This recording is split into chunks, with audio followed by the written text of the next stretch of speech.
We just have to say win with dice, the roundest table, and our names. Like Sure. All right, I'm gonna start. I'll do a countdown, and then we're good to go. Are you ready? wait. Okay. Okay. Cool. Okay. Yeah. Okay. 5, 4, 3, 2, 1.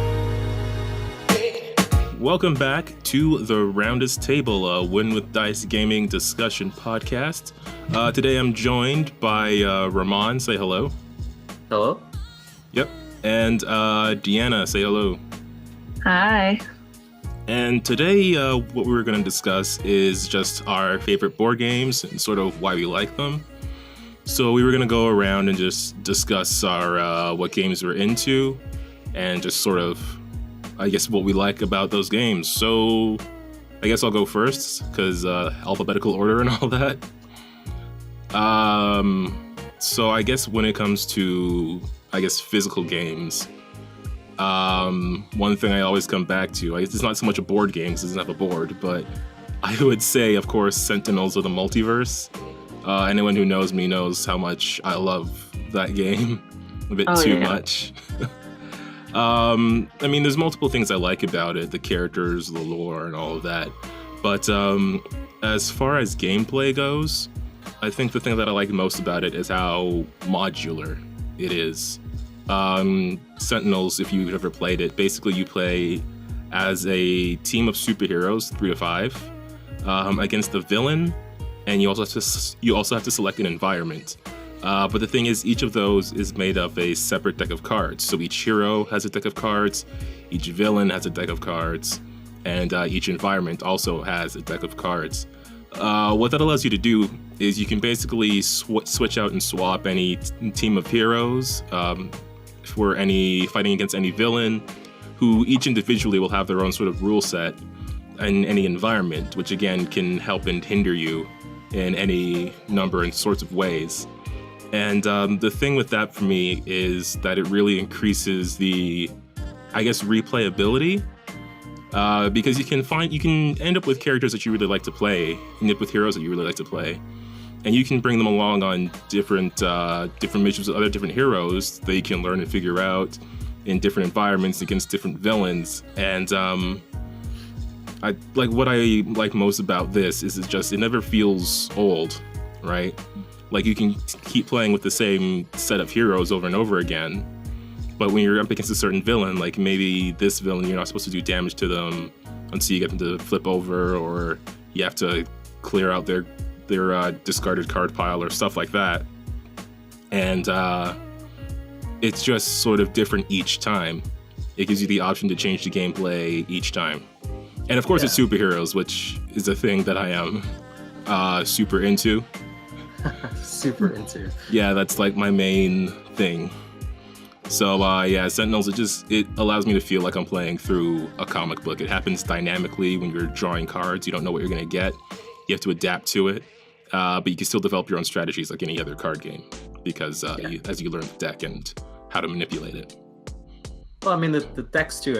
I've played Sentinels with you on many occasions, and one of my favorite characters is Argent Adept. Yeah, we have quite a story about that. Yeah, and there's like a lot of interactions with cards and stuff like that. It gets like kind of confusing and complicated. And that's kind of why I like to play him, because everyone gets mad that I'm not helping, but I am. They just don't understand it. Helping in quotation marks. Yeah. But yeah, no, I think that's one of like the coolest part about that board game is it's just the literal number of unique scenarios you can create with just how varied it is, right? Yeah, you have like hundreds of options in the base game alone. Right, and particularly what I like is that it's you can scale it up really easy. Like if you have, it's good for a small number of people or 1 or 2 people, like sorry, maybe more than 1, but at least 2 people, and you go all the way up to like as many as you feasibly want. Although once you start getting really high, the game gets kind of out of whack. Yeah, then you gotta put more villains in to balance it out. Yeah, but it's still like a crazy, unique experience for sure. For sure. Yeah. Okay. Going alphabetically, Deanna, what would you say your favorite board game or card game or any physical game is?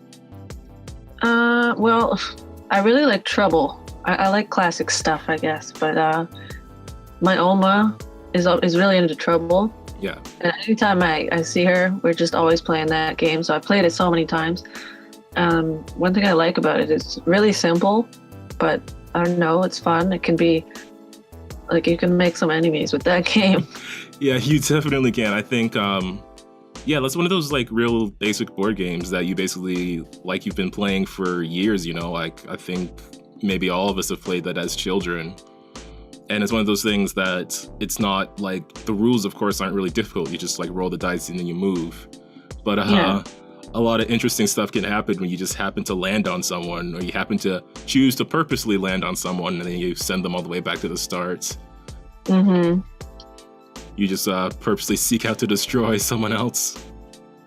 And it's kind of different every time too. Like, I mean, you never know what kind of numbers you're gonna get. You might get really close to home and then be sent back, you know.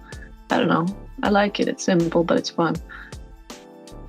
We call yellow like the unlucky Oma color. It's like anytime she has yellow, she always loses really bad. Yeah, it's weird how random things can happen like that, because that's not like an actual part of the game, but you know, stuff just happens and you end up with a narrative about it. Mm-hmm. Ramon, what were you adding on there? Oh, sorry, you guys all cut out. Oh, that's okay. That's okay. It's the internet, and it's weird.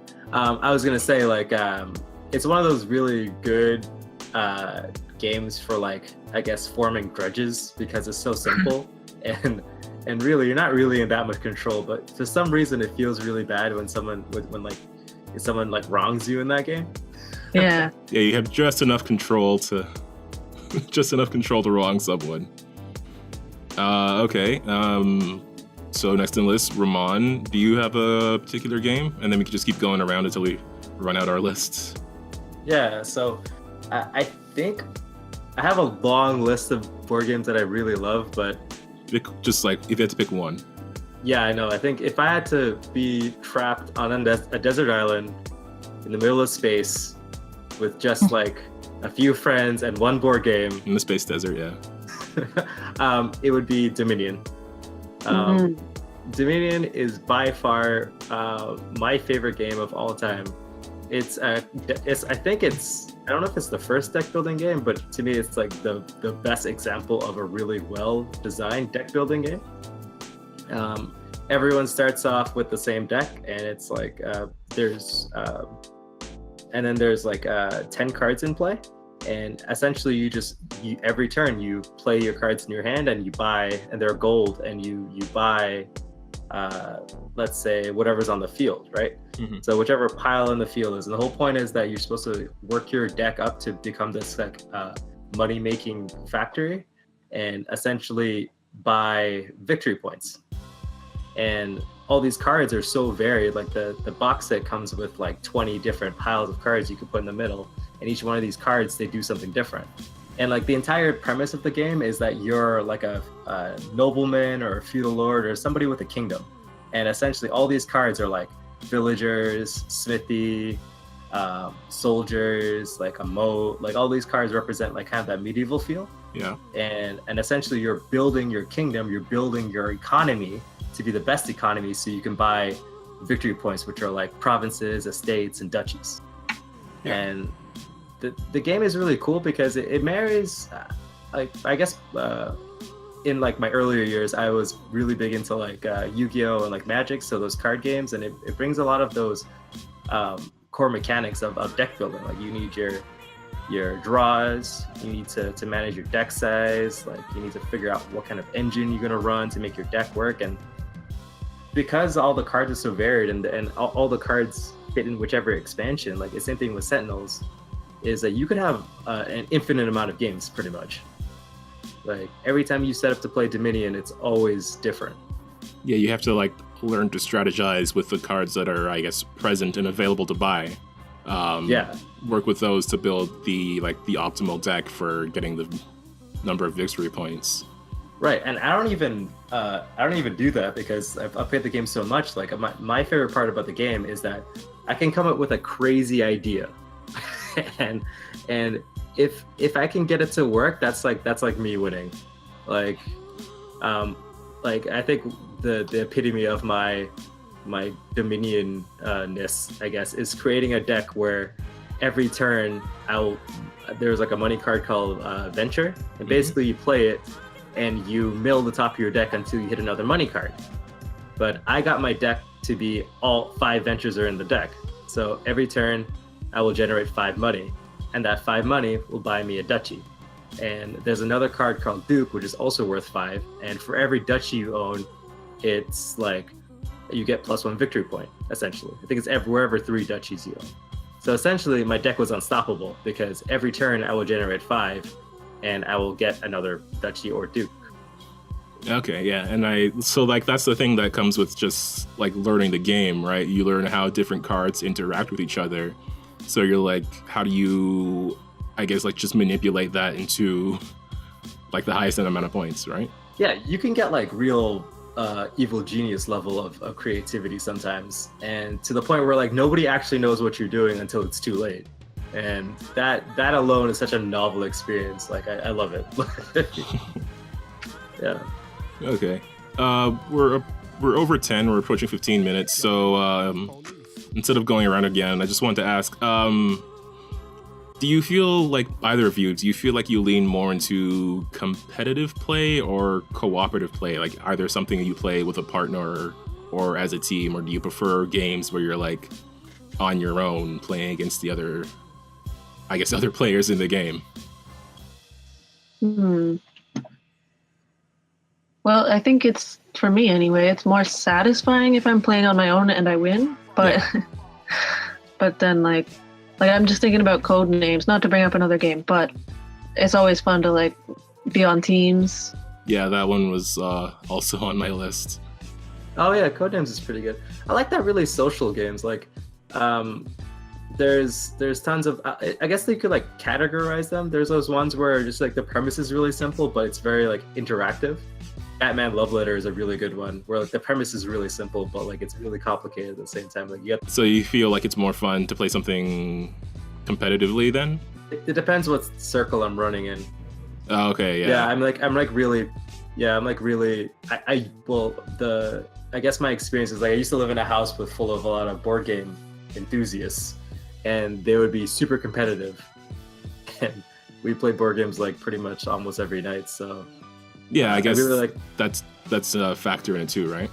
Yeah, it's just the crowd. If you had a good competitive crowd, then I love competitive games. But it's not that I don't want to play like everybody in a competitive game. It's just that like I don't if they're not that good at the game, like I'm not so inclined to want to play. I'd rather play something that everybody would enjoy. I'm a people person. I want to play what everybody wants to play. Yeah, that's fair. That depends on the group. I mean, me personally, obviously, with Sentinels and Codenames, I do kind of like the more cooperative experience. But I think, personally, I'm not really out there to try to win a board game so much as optimize the amount of fun that I'm having. Oh, that's fair. I mean, I'm like the complete opposite. I like, if I can crush and dominate people, that's more fun for you. That has been my experience, yes.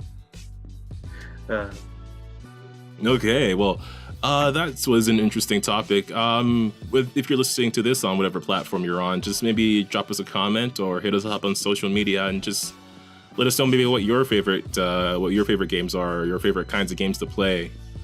What are you into and why do you think you like it? If you want to do that, you can always join our discussion on Facebook, hit us up on Twitter, or send us an email at winwithdice@gmail.com.